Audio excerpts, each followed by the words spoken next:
And we're taking you live to the White House. It's 2 a.m. I'm at a retreat in a hotel, and Biden just released a surprise announcement. Let's have a listen. Is it victory for Gaza? Let's see what this fool's trying to say. As promised, President Biden is speaking now about the situation in the Middle East. Let's listen in. Before I begin my remarks, I just want to say a few words about what happened yesterday in New York City.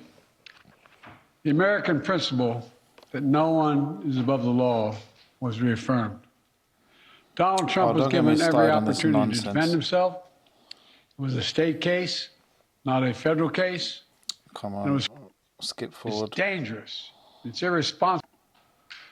I want to give an update on my efforts to end the crisis in Gaza. Okay, there you go.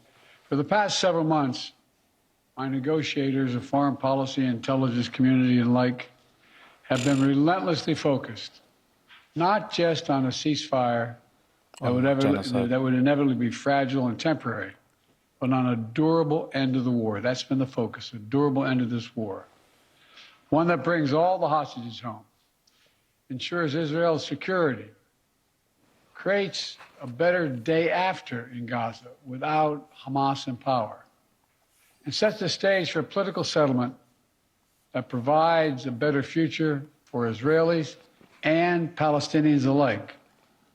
Now, after intensive diplomacy carried out by my team, my many conversations with leaders of Israel, Qatar, and Egypt, and other Middle Eastern countries, Israel has offered a comprehensive new proposal. It's a roadmap to an enduring ceasefire and the release of all. Israel has offered. One of the things that people notice that this is so choreographed. Netanyahu's not there.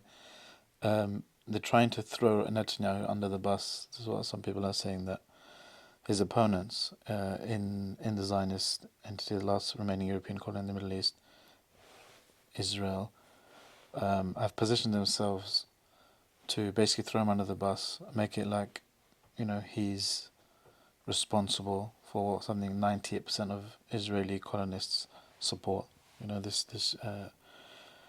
This genocide, and it seems highly choreographed. So everyone's saying he's trying to save face. Let's see what it is.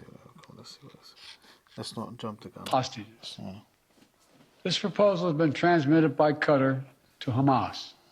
Qatar. Today, I want to lay out its terms for the American citizens and for the world. This new proposal has 3 phases. 3. The first phase would last for 6 weeks.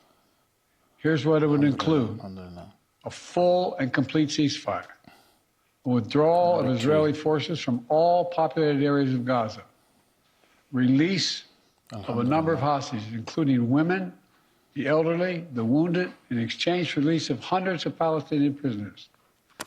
Something the Palestinian resistance literally been offering from day one. There are American hostages who would be released. But Netanyahu has been refusing because he knows he's toast.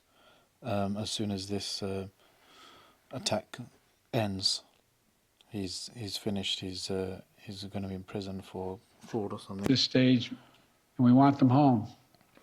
Additional, some remains of hostages who have been killed would be returned to their families, bringing some degree of closure to that terrible grief. Palestinians, civilians would return to their homes and neighborhoods. What homes? Your pals destroyed them all with your bombs. In all areas of Gaza, including in the north. Humanitarian assistance would surge, with 600 trucks carrying aid into Gaza every single day. With the ceasefire, rebuilding, that aid could be safely and effectively. Who's getting those contracts? Effectively distributed to all who need it. Hundreds of thousands of temporary shelters, including housing units, would be delivered by the international community. All that and more would begin immediately. During the 6 weeks of phase 1, Israel and Hamas would negotiate the necessary arrangements to get to phase 2, which is a permanent end to hostilities. Now, I'll be straight with you. There are a number of details to negotiate. Be real straight. To move from phase 1 to phase 2. Israel will want to make sure its interests are protected. But the proposal says if the negotiations take longer than 6 weeks for phase 1, the ceasefire will still continue as long as negotiations continue. In the United States, Egypt, and Qatar would work to ensure negotiations keep going. All agreements. Egypt? All agreements, until all the agreements are reached and phase 2 is able to begin. Then phase 2 would be an exchange for the release of all remaining living hostages, including male soldiers. Israeli forces would withdraw from Gaza, and as long as Hamas lives up to its commitments, a temporary ceasefire would become, in the words of the Israeli proposal, the cessation of hostilities permanently. End of quote. Israeli proposal. Cessation of hostilities permanently. Finally, in phase 3, until the next try and a major reconstruction plan for Gaza would commence, and any final remains of hostages who've been killed would be returned to their families. That's the offer that's now on the table, and what we've been asking for. It's what we need. The people of Israel should know they can make this offer without any further risk to their own security because they've devastated Hamas forces over the past 8 months. At this point, Hamas no longer is capable of carrying out another October 7th. It's one of Israel's main objectives in this war. So choreographed. And quite frankly, this is saving grace, saving face. So-called Hamas. You can't defeat just any resistance. You can't defeat resistance. You can never defeat them. You're creating more. You created a whole multiple generations of resistance. Whatever you call it, Hamas or this or that. Hamas is just an abbreviation anyway for the movement for Islamic resistance. It's so stupid. They've clearly failed in every aim of theirs. They didn't get back the hostages. They didn't defeat Hamas. They ended up creating more resentment and resistance. They didn't ethnically cleanse Gaza. Failed. Keep failing there. Just so choreographed to save face. And all these proposals Hamas has made months ago anyway. That's the whole point of getting POWs to exchange, to make exchanges. Let's see what the Palestinians get. I know there are those in Israel who will not agree with this plan. Thousands of hostages. And will call for the war to continue indefinitely. Some are even in the government coalition. And they've made it clear they want to occupy Gaza. They want to keep fighting for years. Israeli population. And the hostages are not a priority to them. Well, I've urged the leadership in Israel to stand behind this deal, despite whatever pressure comes. Let's see what. And to the people of Israel, let me say this. As someone who's had a lifelong commitment to Israel, as the only American president who's ever gone to Israel in a time of war, as someone who just sent the U.S. forces US colony to directly defend Israel when it was attacked by Iran, destabilizing the world, I ask you to take a step back and think what will happen if this moment is lost. We can't lose this moment. Indefinite war in pursuit of an unidentified notion of total victory will not bring Israel, will only bog down Israel and Gaza, draining the economic, military, and human resources, and furthering Israel's isolation in the world. That will not bring hostages home. That will not bring an enduring defeat of Hamas.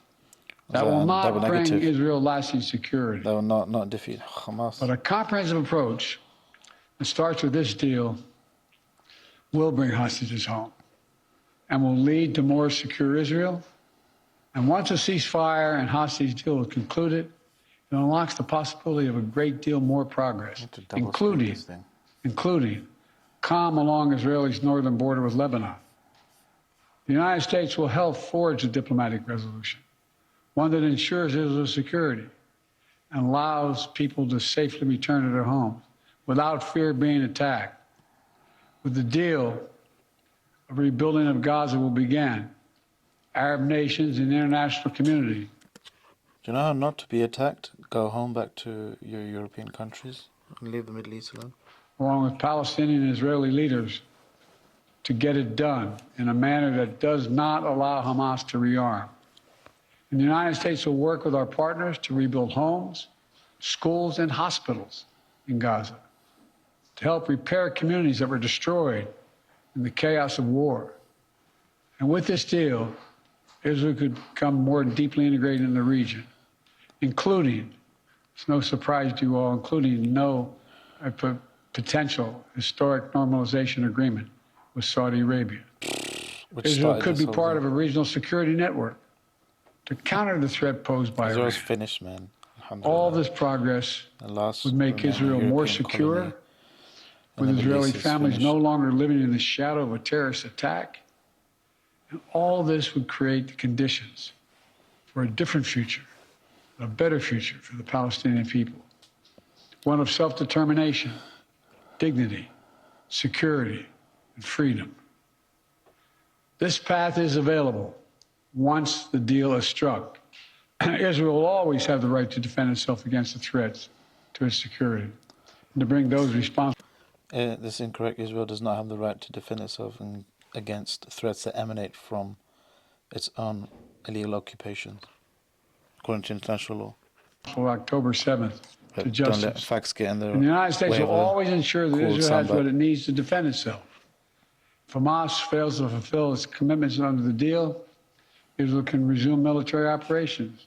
But Egypt and Qatar have assured me, and they are continuing to work to ensure that Hamas doesn't do that. Only yesterday, an older sister in the community, she said to me, how come nobody's talking about the fact that the elephant in the room, which is Israel has snaked literally every single ceasefire deal in the last 70 years or something.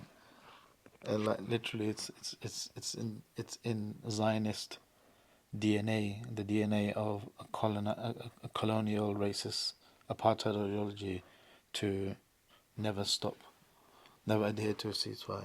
It's bad for business. Yeah. The United States will help ensure that Israel lives up to their obligations as well. That's what this deal says. That's what it says. That's breaking news. And we'll do our part. This is truly a decisive moment. Israel has made their proposal. Sounds like a huge victory for the Palestinians. Hamas says it wants a ceasefire. Complete defeat for this deal Netanyahu is an opportunity to prove whether they really mean it. Hamas needs to take the deal. For months, people all over the world have called for ceasefire. Now it's time to raise your voices and demand that Hamas come to the table, agrees to this deal, just reading some new and end this war that they headlines. began. Hamas has already responded positively. Of course, there'll be differences. Why wouldn't they?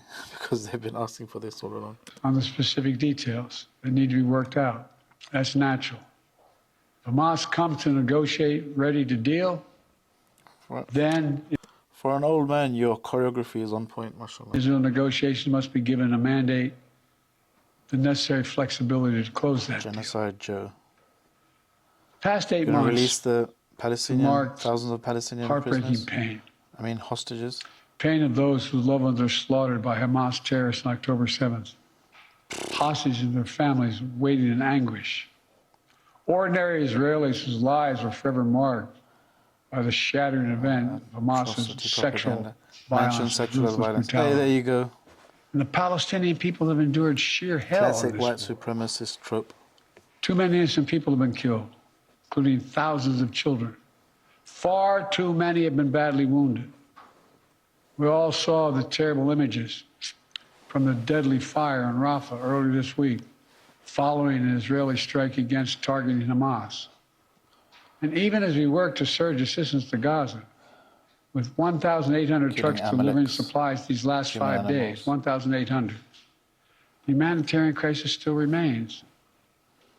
I know this is a subject on which people in this country feel deep, passionate convictions. And so do I.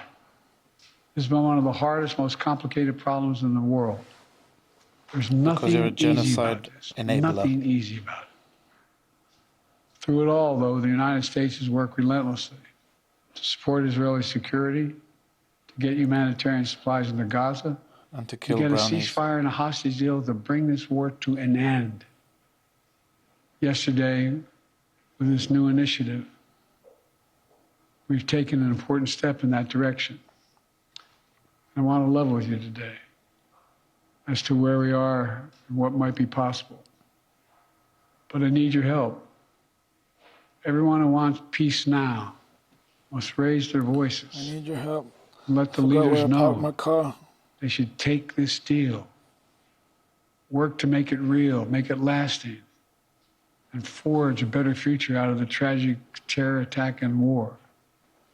It's time to begin this new stage. For the hostages to come home, for Israel to be secure, for the suffering to stop. It's time for this war to end, for the day after to begin. Thank you very much. Okay, so it looks like, alhamdulillah, alhamdulillah, if the Israelis don't do their usual thing. And we're taking you Oops. live to the White House. If the Israelis don't do their usual archetypal thing of just snake any attempt at peace, then it's an absolute victory for Hamas's stated aims and the Palestinian resistance. Just objectively, they agreed finally to what they've been saying for months, for 8 months, hostage swap, POWs from Operation Aqsa Flood for the thousands of hostages. I think I heard that correctly. I think he mentioned that. But obviously, stopping the genocide, that shouldn't be like a praiseworthy thing. It's like the bare minimum. Don't carry out genocide. Don't dehumanize, otherize, and destroy, try to annihilate people your white supremacist Zionist ideology is defined as subhuman. And yes, so it's a resounding victory for the Palestinians in that regard. I'm just looking at some headlines now. Just Googled it, and it says Hamas has responded positively or something. Anyway, yeah, I mean, they're just saving face. The choreography is so obvious. They're trying to make it look like an Israeli thing, even though Netanyahu's not here. He's not in the picture, literally and figuratively. But let's see. I'm going to sleep now. Free Palestine.